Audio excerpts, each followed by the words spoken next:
అందరికీ నమస్కారం. నేను మీ రమాస్పేట్ల తెలుగమ్మాయి. ఈరోజు మనం అరుణాచలేశ్వర స్వామిని దర్శించుకుంటున్నాం అనమాట. ఇది నా డ్రీమ్ అనే చెప్పుకోవచ్చు. చాగంటి కోటేశ్వర గురువు గారు చెప్పిన తర్వాత ప్రతి ఒక్కరు వచ్చి విజిట్ చేశారు. నేను 2 years నుంచి కలలు కని ఫైనల్గా వచ్చిన 1 weekలోనే విజిట్ చేస్తున్నాను. చాలా హ్యాపీగా ఉన్నాను. ఇండియాకి వచ్చి ఎక్కడికి వెళ్ళలేదు, డైరెక్ట్గా దేవుడు మమ్మల్ని ఇక్కడికే పిలిపించుకున్నాడు అనమాట. అది మా ఫ్యామిలీ మెంబర్స్తో. శివయ్యకి 5 క్షేత్రాలు ఉంటాయి, పుణ్యక్షేత్రాలు. వాటిలలో మెయిన్ క్షేత్రం అనమాట శివకర్మచే నిర్మించబడిన ఈ అరుణాచలంలో మనం అంత మంచిగా దర్శనం చేసుకొని మెయిన్ టెంపుల్స్ అన్నీ చూసుకొని ఆ అరుణాచల స్వామిని స్మరించుకుంటూ గిరి ప్రదక్షిణ చేసేద్దాం పదండి. యాక్చువల్గా మేము మా హస్బెండ్ ఇద్దరమే చేస్తున్నాము. మా ఫ్యామిలీ మెంబర్స్కి ఆటోలో వచ్చేయమని చెప్తున్నాం అనమాట. ఇప్పుడు మేము రెడీ అయిపోయాము. టైం అయితే 5:10 అవుతుంది. వెళ్ళి చేసేసుకుందాం పదండి. రాజగోపురం దగ్గర ఉన్నాము. ఇక్కడ నుంచి స్టార్ట్ చేయాలి. టెంకాయ ఇదంతా వచ్చి స్టార్ట్ చేద్దాము. టెంకాయ కొట్టిన తర్వాత మనం వెంటనే వినాయక టెంపుల్ ఒకటి ఉంటుంది, అక్కడ రావాలన్నమాట. అక్కడ దర్శించుకోవాలి. ఎందుకంటే ఆయనే మనకి సాక్ష్యం, మనం గిరి ప్రదక్షిణ చేసామా లేదా అని చెప్పేసి. ఆ తర్వాత మళ్ళీ మనం రాజగోపురం దగ్గర వచ్చేసి అక్కడి నుంచి మన గిరి ప్రదక్షిణ అనేది స్టార్ట్ అవుతుంది. ఈ గిరి ప్రదక్షిణ చేసే టైంలో మనకి అష్టలింగాలని ఉంటాయన్నమాట. ప్రతి ఒక్క లింగంకి ఒక్కొక్క విశిష్టత అనేది ఉంటుంది. ఫస్ట్గా అయితే ఇంద్రలింగము, దేవుడు వచ్చేసి ఇంద్రుడు. ఇక్కడ ప్రాస్పరిటీ అండ్ అలాగే లాంగ్ లైఫ్, హెల్తీ లైఫ్ గురించి సింబాలిజం అనమాట. ప్రతి చోట మనకి డైరెక్షన్ అనేది కనిపిస్తూ ఉంటుంది. అండ్ అదే కాకుండా ఇక్కడ మనకి స్ట్రాలర్స్, పెద్దవాళ్ళకి, నడవలేని వాళ్ళకి వీల్ చైర్ కూడా ఫెసిలిటీ ఉంటుంది అనమాట. తర్వాత Agnilingam representing the fire element. ఈ లింగం వచ్చేసి ఆత్మశుద్ధి అండ్ అలాగే స్పిరిచువల్ గ్రోత్ ని ఎన్హాన్స్ చేస్తుంది అనమాట. థర్డ్ లింగము యమలింగం అనమాట. యమలింగము, ఈ లింగం వచ్చేసి భయమును తొలగించి దీర్ఘాయుష్యుని ప్రసాదిస్తుంది అనమాట. ఇక్కడ కనుక మనం ఒక విషయం గమనించినట్లయితే ఒక్కొక్క లింగం ఒక్కొక్క డైరెక్షన్ లో అనేది నిర్మించింటారు. ఈ విధంగా 8 లింగాలు 8 డైరెక్షన్ లో నిర్మించడం వల్ల ఈ అరుణాచల క్షేత్రం అనేది అష్టకోణ గ్రిడ్ లాగా ఫామ్ అయిందనమాట. దీనివల్ల గిరి ప్రదక్షిణ చేసే భక్తులందరికీ ఆధ్యాత్మిక శక్తుల సమతుల్యను అండ్ అలాగే పంచభూతాల శక్తి ప్రసరణను అందిస్తుంది అనమాట. ఈ ఒక్కొక్క లింగము ఒక్కొక్క జోడిక్ సైన్ తో అసోసియేట్ అయి ఉంటాయి. అన్ని హిస్టరీ ఉన్నాయి వాటి గురించి అయితే. ఎంత నా రెంట్? 150. మోక్షగుడి దగ్గర. నైరుతి లింగంకి వెళ్ళడానికి డైరెక్షన్ చూపిస్తాను చూడండి. ఇక్కడ మార్నింగ్ స్టార్ట్ అయ్యాం కాబట్టి పెద్ద ఏం స్టాల్స్ లేవు, బ్రేక్ఫాస్ట్ అవి తినడానికి. ఏది దొరికితే అది తింటున్నాము.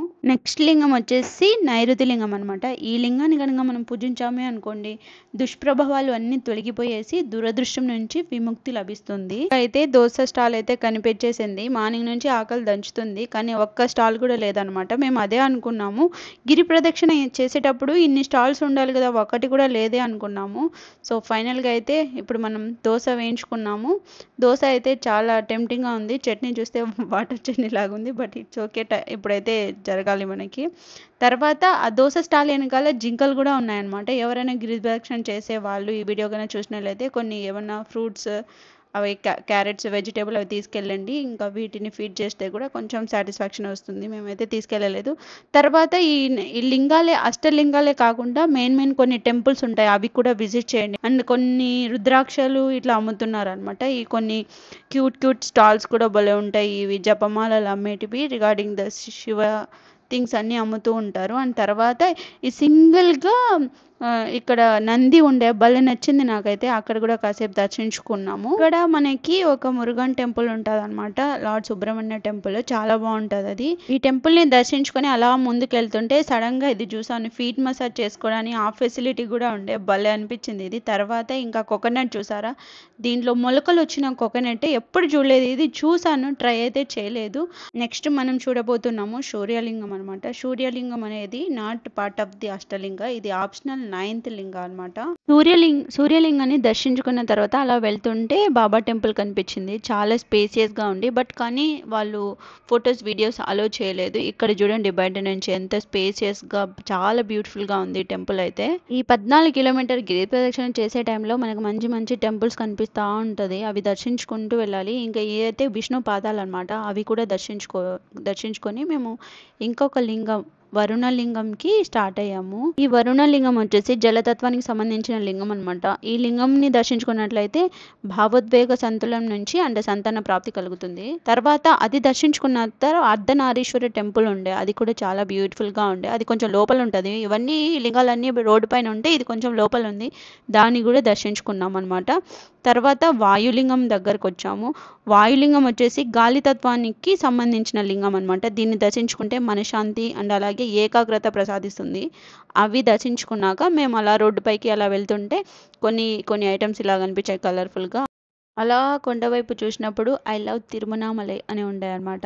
సో అక్కడికి వెళ్ళి ఒక ఫోటో పోజ్ అనేది ఇచ్చుకున్నాము. అది మేమిని ఫోటో కోసమే పెట్టినట్టున్నారు అది. తర్వాత మనం వచ్చాము చంద్రలింగం దగ్గరికి.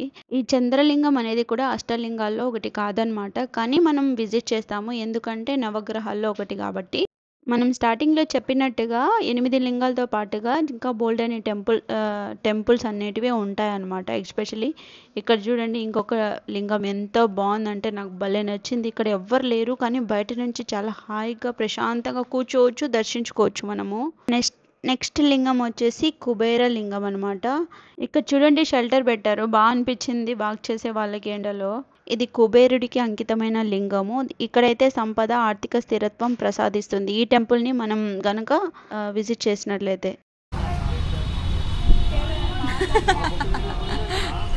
సాక్స్ అన్ని చిరిగిపోయాయి, డబ్బల్ సాక్స్ వేసుకున్నా కూడా చిరిగిపోతున్నాయి. ఇంకా ఎన్ని ఉన్నాయి? 4 కిలోమీటర్స్ ఉన్నాయి. ఇంకా 4 కిలోమీటర్స్ వెళ్ళి మా శివయ్యని దర్శించుకుంటాం. ఈ జనాల్ని చూసి అర్థం చేసుకోవచ్చు మనం మోక్షద్వారం దగ్గర ఉన్నామని చెప్పేసి. ఈ మోక్షద్వారం అనేది శిల్పంలోని కాదు మన హృదయంలో ఉంది అని బిలీవ్ చేసి ఇక్కడి నుంచి మనం అటు సైడ్ ఈ మోక్షద్వారంలో నుంచి రావాలన్నమాట.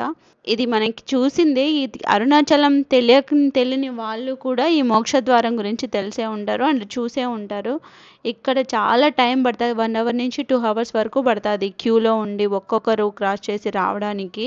ఇక్కడ ఒక్కసారిగా వెళ్ళినామనుకోండి ఇంకా మనం ఇంకో జన్మ లేదు అని బిలీవ్ చేస్తారనమాట. దానిలో నుంచి దర్శించుకొని వచ్చిన తర్వాత మా అమ్మ నాన్న అత్తయ్య అందరూ ఆటోలో నుంచి రౌండ్ వేశారు. తర్వాత అందరం కలుసుకొని ఇంకా మజ్జిగ తాగి మాకు సంబంధం లేదు అన్నట్టుగా హాయిగా వాళ్ళ గ్రాండ్ పేరెంట్స్ వెళ్ళిపోతున్నారనమాట. మళ్ళీ మా జర్నీ స్టార్ట్ అయింది. ఇంకా 4 కిలోమీటర్స్ ఉంది. మళ్ళీ అక్కడ డైరెక్షన్స్ అనేటివి మనకు కనిపిస్తుంటుంది.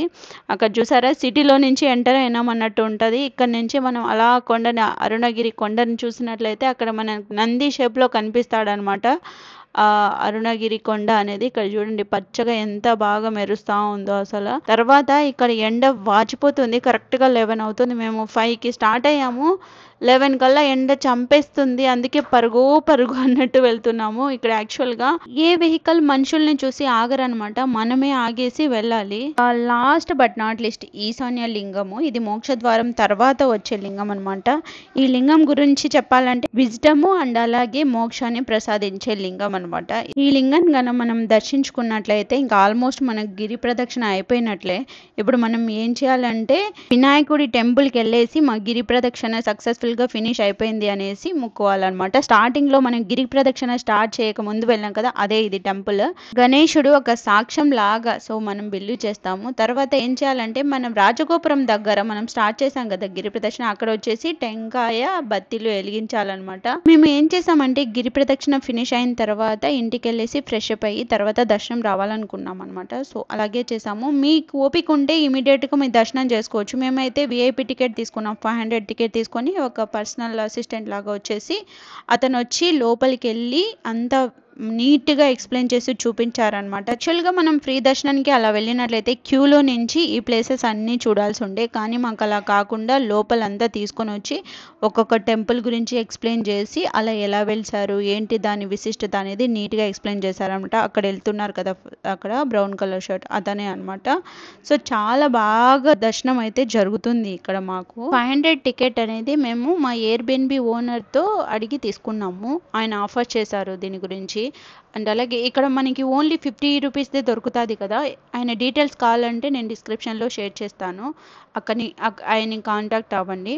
తర్వాత మేము లోపలికి ఒక్కొక్కటి టెంపుల్ నీట్గా చూపిస్తున్నాడు అనమాట. ఇవన్నీ కవర్ అవ్వవు. ఇప్పుడు మేము వెళ్తున్నాము కాలభైరవ టెంపుల్ దగ్గరికి.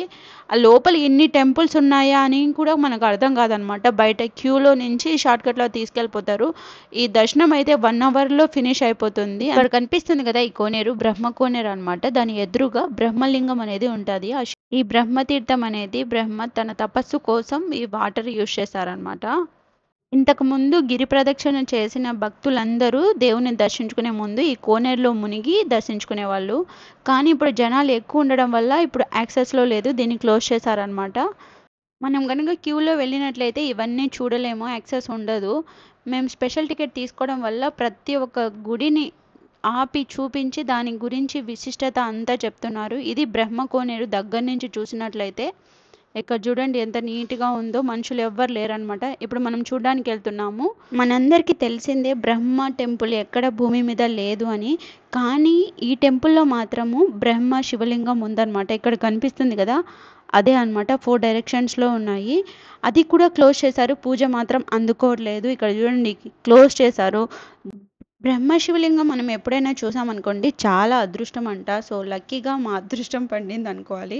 ఇక్కడ మెయిన్ డోర్ ఇది, అండ్ తర్వాత 3 విండోస్ ఉండే, అక్కడి నుంచి మాత్రమే మనం చూడగలము దాన్ని. ఇప్పుడు మనం వెళ్తున్నాము మెయిన్ గుడికి. అక్కడికి వెళ్ళి దేవుని దర్శించుకోవాలి. అక్కడ ఫొటోస్ వీడియోస్ యాక్సెస్ లేదు. సో అందుకనేసి మనం ఎక్కువ వీడియోస్ క్యాప్చర్ చేయలేకపోతున్నాం అనమాట. దర్శనం అయిన తర్వాత మేము అర్చన చేయించుకున్నాము. ఉత్సవ విగ్రహాలు ఉంటాయి కదా అక్కడ స్వామివారికి వేసిన పూలదండలతో మా దంపతులిద్దరికి మార్చుకోమని ఇచ్చారు. చాలా హ్యాపీగా అనిపించింది. అలాంటి ఎక్స్పీరియన్స్ ఎప్పుడు చేయలేదు. అది పేరెంట్స్ ముందు అలా చేసుకోవడం ఒక మర్చిపోలేని అనుభూతిలాగా అనిపించింది. ఇక ప్రసాదం విషయానికి వస్తే చాలా టేస్టీగా ఉండే. చక్కెర పొంగలి అండ్ అలాగే పులిహోర, లడ్డు ఉండే. చాలా ఎక్కడా లేని టేస్ట్ అయితే నేను ఇక్కడ చూసాను అనమాట. బ్రహ్మ విష్ణు ఎవరు గొప్పవారు అనే తర్కంలో ఉన్నప్పుడు శివుడు అనంతమైన అగ్నిస్తంభంగా ప్రత్యక్షమైంది ఇక్కడే. సో అందుకని అగ్నిదేవుల్లాగా పూజిస్తారు ఇక్కడ. దర్శనం అయితే చాలా అంటే చాలా జరిగింది. శివయ్య ఆశీర్వాదాలతో ఫుల్గా టైర్డ్ అయిపోయాము. అండ్ అలాగే అసలు అనుకోలేదు ఇంత మంచిగా దర్శనం జరుగుతుందని చెప్పేసి. ఇప్పుడు కూడా కలలాగే ఉందన్నమాట. ఇంత ఫాస్ట్గా వచ్చి దర్శనం చేసుకొని ఫినిష్ చేసుకొని స్పెయిన్కి వచ్చి, మేము స్పెయిన్ నుంచి వచ్చి 1 వీక్ అయింది. అప్పుడే ఫాస్ట్గా ఫినిష్ చేసాం. ఎక్కడికి వెళ్ళలేదు యాక్చువల్గా చెప్పాలంటే. రావడమే స్పెయిన్ నుంచి రాగానే మేము టెంపుల్కి వచ్చేసాం అనమాట. సో చాలా హ్యాపీ అనిపించింది. ఓం నమ శివాయ, జై అరుణాచలేశ్వర నమః. ఇది మేము తీసుకున్న ఎయిర్బిఎన్బి డూప్లెక్స్ అనమాట. యాక్చువల్గా మేమేం ప్లాన్ చేయలేదు ముందే, ఇమీడియట్గా అనుకున్నాము, జర్నీలోనే బుక్ చేసుకున్నాం అనమాట. సో ఇది చాలా మందికి అయితే భలే సరిపోతుంది. ఇది మంచి కాస్టే పడింది, కానీ అంత అవసరం లేదనిపించింది నాకైతే. కానీ మనకు కావాలి కదా, సో అందుకని నో కాంప్రమైజ్ అని చెప్పేసి ఇది బుక్ చేసేసుకున్నాము. బయట అయితే ఇలా ఉంటుంది. 2 బెడ్రూమ్స్, ఒక కిచెన్, 2 బాత్రూమ్స్ ఇచ్చారు.